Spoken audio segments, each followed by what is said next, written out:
Assalamualaikum warahmatullahi wabarakatuh. Jumpa kembali di channel Sunyi Sepi. Pada kesempatan kali ini saya akan melanjutkan cerita yang berjudul Tragedi Pembunuhan di Masupa bagian yang kedua.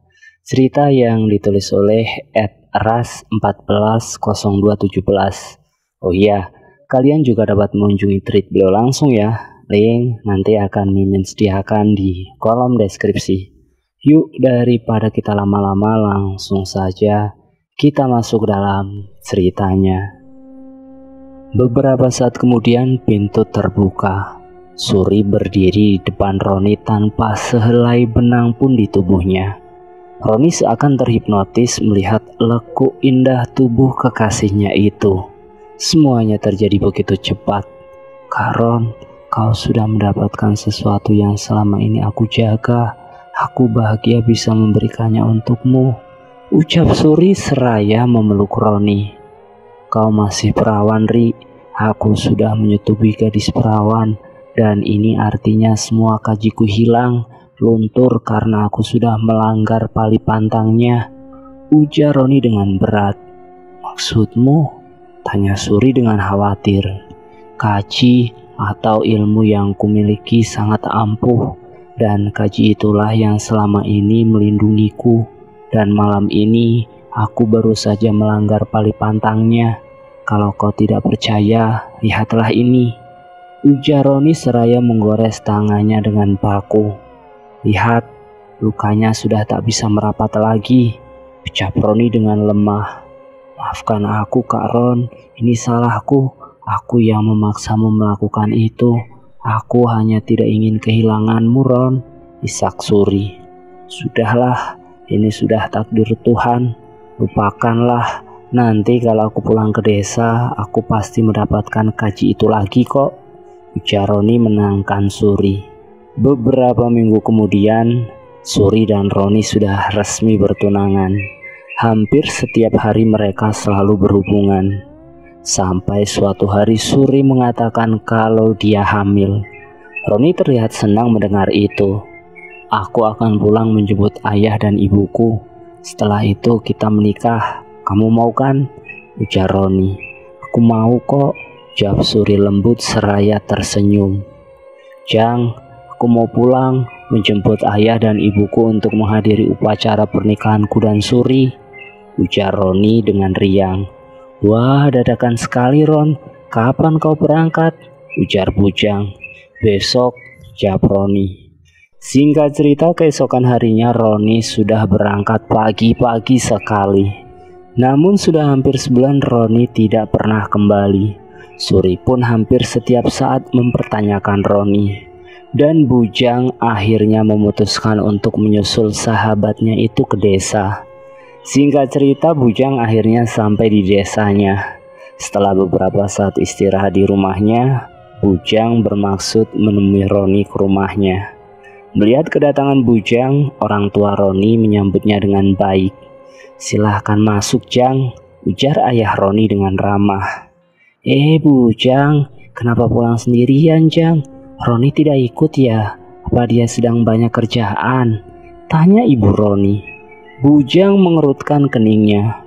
Loh, bukannya sebulan yang lalu Roni pamit pulang? Katanya mau jemput Ucu dan Amang untuk menghadiri upacara pernikahan Roni, cu, ujar Bujang dengan heran. Roni tidak pernah pulang, hanya uangnya yang selalu dia kirim lewat teman-teman kalian. Jadi kemana Roni, Jang? Kamu jangan bercanda, Jang, ujar ibu Roni dengan khawatir. Saya tidak bercanda, cu. Saya cuma pulang ke sini pun bermaksud menemui Roni karena tunangan Roni sedang hamil, cu. Dan setiap saat dia selalu mempertanyakan Roni. Saya jadi tak enak, cu. Ditambah lagi tunangan Roni itu anak bos kami, cu, ujar Bujang menjelaskan. Astaga, Roni, ucap ibunya dengan terisak. Apa mungkin Roni kabur, cu? Tanya Bujang dengan pelan. Tidak mungkin, Jang. Aku tahu Roni seperti apa. Dia anakku, Jang. Aku tidak pernah mengajarinya untuk lari dari masalah, tukas ayahnya Roni.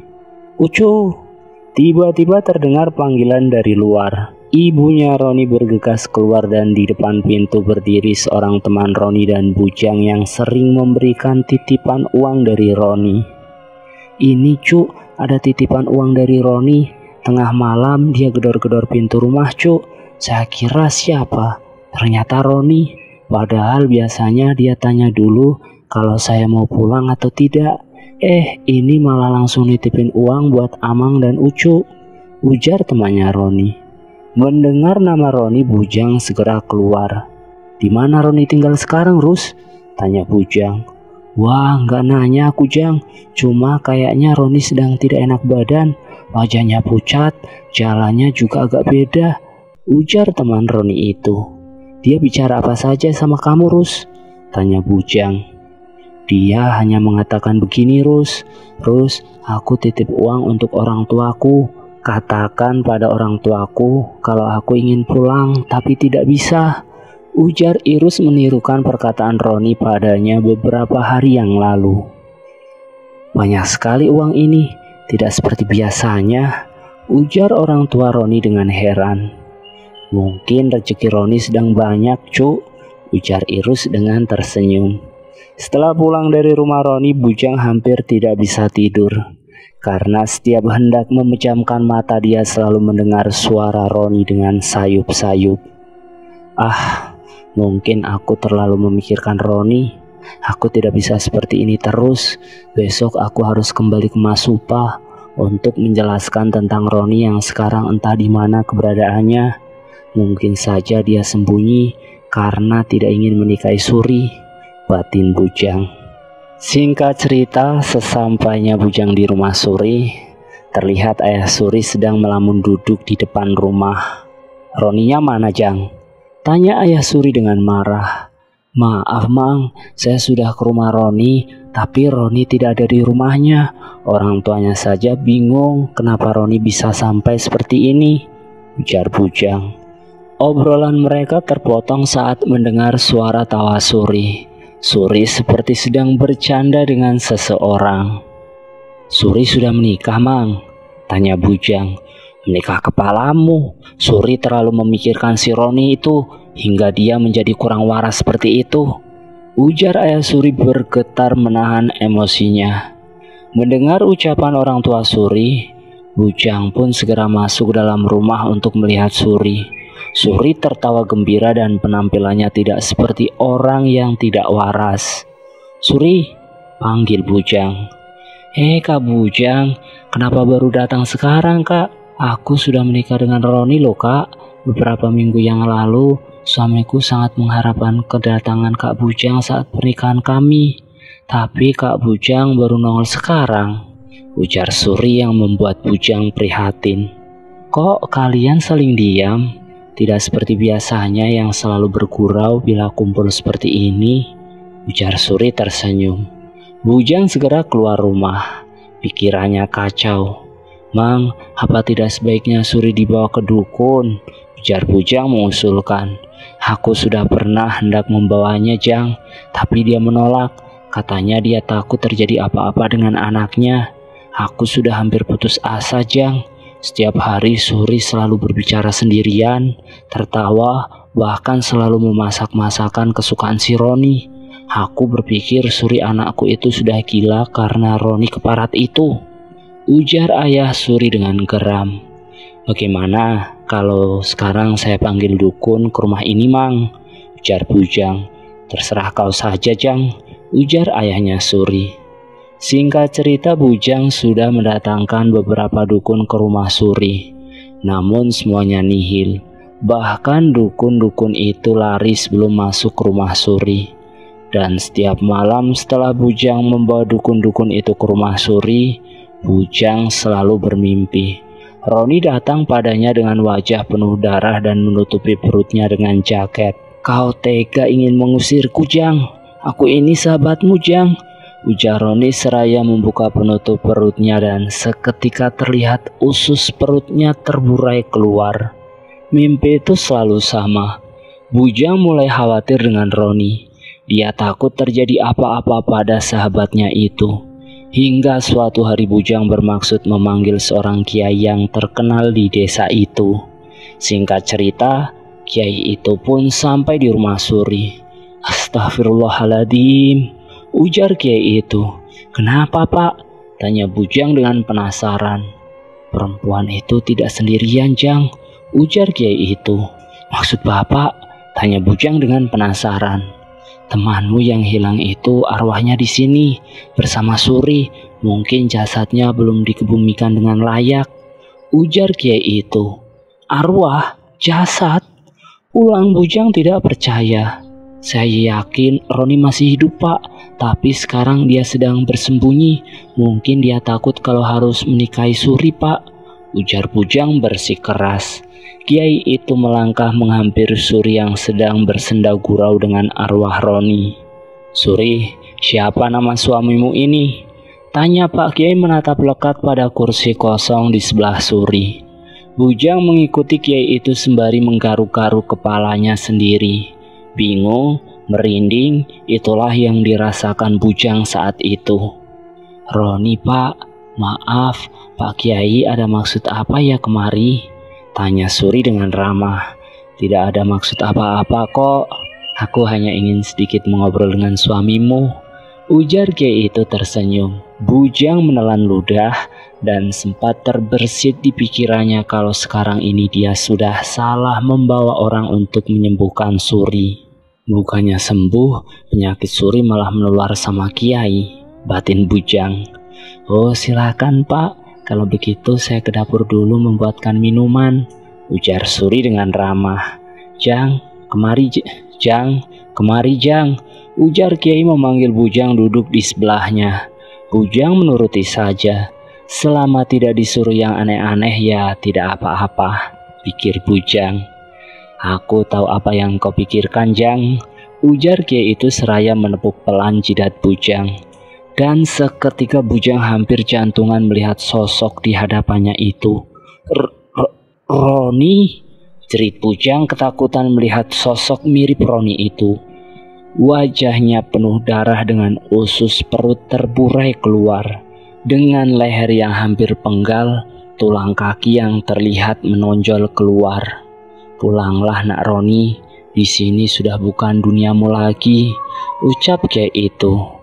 "Aku sudah mencobanya tapi tidak bisa," ujar Roni dengan datar. Bujang tidak dapat berbicara apa-apa. "Siapa yang melakukan ini padamu?" ujar kiai itu lagi. "Perampok-perampok itu, mereka menghadangku di tengah-tengah perjalanan saat aku ingin pulang ke rumah orang tuaku," ujar makhluk mengerikan itu. "Sekarang di mana jasadmu, nak? Apakah mereka menguburnya?" tanya kiai lagi. "Tidak, mereka membuangku ke jurang," ujar makhluk itu lagi. "Apa kau bisa menunjukkan di mana tempat jasadmu dibuang?" tanya kiai. "Ya," jawab makhluk itu dengan singkat. Singkat cerita, mereka akhirnya mengikuti makhluk itu. Sesampainya di sebuah jurang yang jarang dilalui orang, makhluk itu menunjuk ke bawah. "Ayo Jang, kita turun," ujar kiai. Mereka berdua pun turun ke jurang itu dengan hati-hati. "Ini pasti tulang belulang temanmu itu, Jang," ujar kiai. Bujang terduduk menangis. "Aku tidak menyangka nasibmu akan seperti ini, Ron. Andai aku tahu, aku tidak akan mengajakmu ke sini, Ron. Aku menyesal. Maafkan aku, Ron." Isak Bujang di dekat tulang belulang yang diyakini sebagai tulang belulang Roni sahabatnya itu. "Kau tidak salah, Jang. Tidak ada yang salah. Ini sudah menjadi takdirku. Tolong jaga Suri dan anakku ya, Jang," ujar arwah Roni yang berdiri di belakang Bujang. Bujang semakin sesenggukan. "Aku titip ibu dan ayahku, Jang. Tolong jaga mereka," ujar makhluk itu. "Di bawah jasadku ada beberapa uang untuk orang tuaku dan anakku," ujar suara Roni. Bujang menggendong tulang belulang sahabatnya itu dan membawanya ke rumah Suri. "Di mana suamiku, Jang? Kalian bawa kemana dia?" teriak Suri histeris. "Roni sudah meninggal, Suri. Roni dibunuh, jasadnya dibuang ke jurang, dan ini tulang belulangnya," ujar Bujang dengan berat. "Kau bohong, Sudah nyata baru tadi Roni di sini. Kau mengada-ngada, Jang. Dia itu sahabatmu. Kenapa kau tega menyebutnya sudah mati? Teriak Suri. Ada apa ini, Jang? Tanya ayahnya Suri. Roni sudah meninggal hampir 2 bulan yang lalu, ujar Kiai pada ayahnya Suri. Apa? Ujar ayahnya Suri dengan lemas. Ini tulang belulang Roni. Roni mati saat dalam perjalanan menjemput orang tuanya untuk menghadiri upacara pernikahannya dengan Suri. Ujar Bujang. Tidak mungkin. Dulu aku pernah ditolong Roni. Dia itu kuat, memiliki kaji. Dia tidak mungkin semudah itu dibunuh. Bentak ayah Suri. Jika memang itu Roni dan Roni sudah meninggal, berarti ini semua salahku. Aku yang menyebabkan kematiannya. Aku yang salah. Aku pantas mati, cerit Suri. Bujang meletakkan tulang belulang Roni lalu berlari ke arah Suri yang ingin bunuh diri. Jangan Suri, jangan, bentak Bujang. Ini bukan salahmu. Tidak ada yang salah atas kematian Roni, ujar Bujang merebut parang dari tangan Suri. Aku salah, Jang. Aku yang menyebabkan Roni kehilangan ilmunya. Karena malam itu saat kau dan ayahku pergi, aku memaksa Roni menyetubuhiku. Dan pantangan kaji Roni sudah dilanggar. Karena Roni sudah menyetubuhi seorang perawan tanpa ikatan pernikahan, ujar Suri di pelukan Bujang. Bujang semakin terpukul mendengar pernyataan Suri. Ingin rasanya marah tapi Bujang tidak sanggup. Bagaimanapun Suri sedang mengandung anak sahabatnya itu. Singkat cerita, setelah upacara pemakaman Roni, Bujang bermaksud bersiap-siap untuk pulang. Dia akan pulang dan tidak akan pernah kembali lagi ke sana. Jang, Roni adalah sahabatmu. Apakah kau bersedia menggantikan Roni untuk menikahi Suri? Ujar ayah Suri malam itu. Bujang teringat tentang kata sahabatnya itu. Lalu perlahan-lahan ia menggeleng. Ayah Suri tersenyum kecut dan berjalan keluar rumah. Setelah membereskan barang-barangnya, Bujang langsung tidur. Keesokan harinya Bujang terbangun setelah mendengar teriakan Suri. Bujang bergegas menuju ke arah suara itu. "Ada apa, Sur?" tanya Bujang.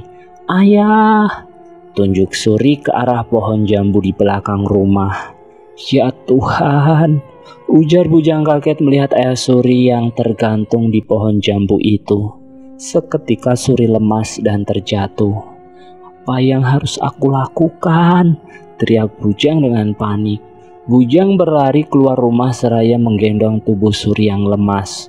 "Tolong, tolong!" teriak Bujang berlari sambil menggendong Suri. "Suri kenapa, Jang?" tanya beberapa orang warga seraya berkumpul di dekat Bujang. "Bukan Suri, Suri hanya pingsan, tapi ayahnya Suri mati gantung diri di pohon jambu," ujar Bujang dengan panik. Baru pertama kalinya dalam seumur hidup Bujang melihat langsung orang bunuh diri. "Lalu kenapa kau malah menggendong Suri?" ujar beberapa warga yang kesal. "Aku tidak tega meninggalkannya sendirian di rumah dalam keadaan pingsan begini," ujar Bujang. Beberapa warga menurunkan tubuh ayah Suri. Sementara beberapa warga lain menyiapkan keperluan untuk acara penguburan ayah Suri. Beberapa hari kemudian Suri masih terlihat menangis, tidak mau makan sedikit pun. "Sur, hari ini mungkin aku pulang ke desa dan aku tidak akan balik ke sini lagi. Jaga dirimu baik-baik ya, Sur," ujar Bujang berpamitan. Suri hanya diam. "Kamu makan ya, kasihan anak yang kau kandung. Aku sudah membuat makanan untukmu. Kalau kau begini terus, Roni pasti sangat sedih di sana," bujuk Bujang. Suri menangis terisak seraya memeluk Bujang. "Aku ingin mati saja. Aku sudah tidak sanggup menghadapi ini semua," ujar Suri histeris. "Jangan, Sur, kau harus hidup demi anakmu dan Roni. Aku berjanji akan selalu mengirimi uang untuk kalian," ujar Bujang. "Bawa aku bersamamu, Jang. Aku tidak mau sendirian di sini," isak Suri. Bujang berpikir sejenak hingga akhirnya dia mengangguk. "Baiklah, kau boleh ikut aku," ujar Bujang. Sebelum mereka pergi, mereka lebih dulu pamit ke makam Roni dan ayah Suri. Perjalanan yang melelahkan pun dimulai. Tepat di atas bukit ada beberapa orang bertubuh besar menghadang mereka. Bujang menelan ludahnya melihat rombongan perampok bertubuh besar dan berwajah sangar itu. "Suri, apa kau masih kuat berlari?" bisik Bujang. Jawab Suri gemetar. "Kita lari, Sur," ujar Bujang seraya menarik tangan Suri. Para perampok itu mengejar mereka. Teriak Bujang kesakitan, tangannya tergores patahan bambu yang menjulur. "Kau terluka?" ujar Suri dengan panik. "Pegang aku erat-erat, Sur," ujar Bujang seraya mengambil ranting pohon dan menggigitnya. Perampok itu tepat berada di hadapan mereka. Namun mereka seakan tidak melihat Suri dan Bujang. "Mereka kabur, mungkin sudah jatuh ke jurang," ujar salah seorang di antara mereka. "Ini darah siapa?" tanya salah seorang perampok itu. "Entahlah, ayo kita pulang," ujar yang lainnya. Beberapa saat kemudian Bujang meludahkan ranting pohon itu. "Apakah kita tadi tidak terlihat oleh mereka?" tanya Suri. "Iya," jawab Bujang seraya mengikat lukanya dengan kain. "Kau hebat," ujar Suri dengan kagum. "Hebat apanya? Kaci itu hanya bisa dipakai dalam keadaan terancam saja," ujar Bujang. "Kenapa kau tak menghadapi mereka saja tadi?" tanya Suri lagi. "Mana berani aku menghadapi mereka. Kau lihat sendiri kan mereka semua membawa senjata. Aku tidak sehebat Roni. Aku tidak akan sanggup melawan perampok itu. Sekarang lebih baik kita pergi sebelum mereka kembali lagi kemari," ujar Bujang seraya menarik tangan Suri. "Andai Roni masih hidup, aku tak perlu lari dari kampung ini," ujar Suri. "Ya, karena hanya Roni yang berani menantang maut. Sewaktu menolong orang tuamu dulu saja, dia tak mau kucegah. Aku tidak menyangka Roni mati dengan mengenaskan seperti itu. Padahal dia itu orang baik, pacaran pun baru 2 kali. Pokoknya Roni itu pemuda paling baik di kampungku. Dia tidak pernah membuat masalah, bahkan jika diganggu pemuda desa sebelah pun dia sering mengalah. Padahal kalau aku jadi dia, sudah aku hajar orang-orang yang mengejekku itu. Apalagi dengan kaji yang dia miliki, dia bisa saja membunuh mereka. Tapi itu tidak pernah dilakukannya. Cuma satu hal yang membuat Roni marah, yaitu orang-orang muda yang menyakiti atau berbicara kasar terhadap orang tua, seperti para perampok yang melakukan kekerasan terhadap ayahmu," ujar Bujang menceritakan tentang sahabatnya itu. "Aku merindukan dia. Aku benar-benar bersalah pada Kak Roni," isak Suri. "Sudahlah, Roni tak pernah menyalahkanmu. Saat di jurang itu, Roni berpesan padaku, katanya jaga Suri dan anakku. Makanya Sur, kau harus semangat, hidup untuk anakmu, dan Roni akan bahagia di alam sana jika melihatmu dan anaknya bahagia," ujar Bujang. Suri menangis sedih mendengar itu. "Jangan menangis lagi, sebentar lagi kita sampai pelabuhan," ujar Bujang. Sesampainya di pelabuhan Puruk Cahu, "Sur, aku lapar, kita makan dulu ya," ujar Bujang. Kak Bujang, istrinya ya? Kak Roni mana kak?" tanya gadis pelayan warung itu. Bujang dan Suri berpandangan. Roni sudah meninggal," ujar Bujang. "Hah? Jangan bercanda," ujar gadis itu tak percaya. "Iya, ini tunangannya Roni. Roni dibunuh saat dalam perjalanan menjemput orang tuanya untuk menghadiri pernikahan Roni," ujar Bujang. "Ya Allah, siapa yang tega membunuh orang baik seperti Kak Roni?" ujar gadis itu dengan sedih. Singkat cerita, Bujang dan Suri sampai di desa. "Kita ke rumah Roni terlebih dulu ya. Aku ingin menyampaikan berita kematian Roni dan mengantar ini," ujar Bujang seraya mengeluarkan bungkusan kain sapu tangan yang berisi uang milik Roni semasa hidupnya. "Ucup," panggil Bujang. Pintu terbuka dan keluarlah wanita paruh baya. "Masuk, Jang. Bagaimana Roni? Kamu sudah ketemu dengan dia, Jang?" "Ucu khawatir sekali sama dia, Jang. Hampir setiap malam Ucu selalu bermimpi Roni dengan wajah penuh darah dan usus perut yang terburai. Semoga saja anakku itu selalu dilindungi Tuhan dimanapun dia berada." Ishak, ibunya Roni. Bujang tidak tega melihat orang tua sahabatnya itu. Bagaimana caranya dia memberitahukan apa yang terjadi kepada Roni? "Co, sebenarnya Roni sudah meninggal," ujar Bujang. Ibunya Roni sangat kaget mendengar jawaban Bujang. Seketika tubuh tuanya limbung terjatuh ke lantai. "Cu, ujar Bujang seraya mengangkat tubuh ibunya Roni ke dalam kamar.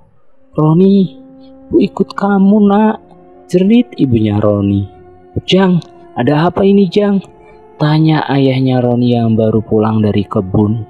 "Roni meninggal Mang, sudah 2 bulan yang lalu, baru-baru sekarang mayatnya ditemukan," ujar Bujang menjelaskan. Mendengar itu ayahnya Roni jatuh. Kedua orang tua Roni sangat terpukul atas kepergian Roni. "Bagaimana mungkin kaji itu bisa hilang begitu saja?" ujar ayah Roni dengan lemah. "Ini calon istrinya Roni Mang, sekarang sedang hamil," ujar Bujang yang membuat orang tua Roni semakin sedih. Belum selesai ucapan Suri, Bujang segera mencubitnya supaya Suri diam dan tidak menceritakan yang sesungguhnya. Takutnya orang tua Roni memusuhi Suri. Suri pun diam. "Jang, selama ini kan kamu sangat dekat dengan Roni. Amang dan Ucumu tidak bisa menjaga anak dan pacarnya Roni. Amang mau kau gantikan Roni untuk menikahi gadis itu dan menjaga cucuku," ujar ayahnya Roni. "Tapi Amang mohon sama kamu Jang," ujar ayahnya Roni memelas. Akhirnya Bujang mengangguk.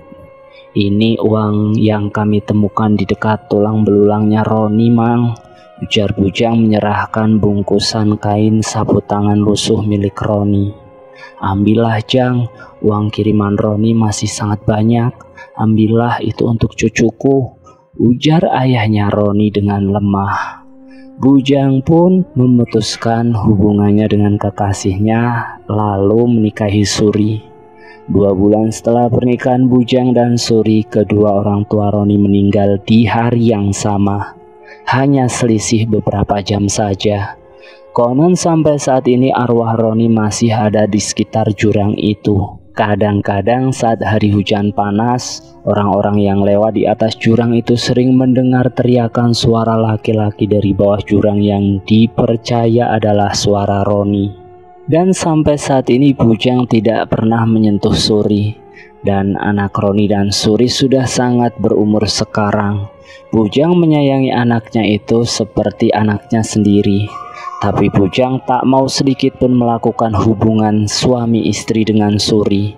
Demi sahabatnya, Bujang rela melepaskan cintanya untuk menikahi Suri dan menjaga kekasih dan anak sahabatnya itu. Ngomong-ngomong, Bujang adalah keluarga jauh ayahku. Sebenarnya hampir semua orang yang pernah ke Masupa pasti sedikit banyaknya tahu tentang kisah-kisah tragis pembunuhan-pembunuhan di gunung-gunung. Hampir semua korbannya orang-orang tua atau orang-orang yang istirahat. Mayatnya pun ada yang dilempar ke jurang dan ada pula yang dibiarkan begitu saja. Dan selesai. Itulah akhir kisah dari cerita yang berjudul Tragedi Pembunuhan di Masupa. Semoga dalam cerita tersebut ada hikmah yang dapat kita ambil. Terima kasih sudah mampir di channel Sunyi Sepi. Jangan lupa tekan tombol like, share, dan komen. Tekan subscribe untuk mengikuti video kami selanjutnya ya. Wassalamualaikum warahmatullahi wabarakatuh.